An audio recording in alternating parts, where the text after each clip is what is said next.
बर' बिथां आरो लोगोसे आफादगिरि बिथांमोन बे हाबाफारियाव बाहागो लानो थाखाय सार बिथांखौबो बे हाबाफारियाव बाहागो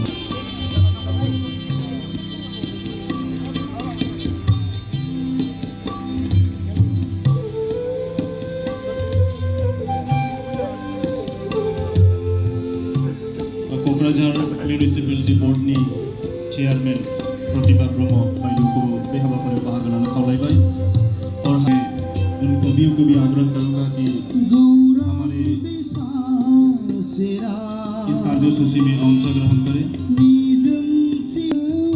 सुबुंथिनि थान्दै बिनेश्वर ब्रह्मनि सानस्रिफोरा जोंनि माहारियाव अराय गोथां जानानै थाथों। सुबुंथिनि थान्दै बिनेश्वर ब्रह्मनि सानस्रि थायो।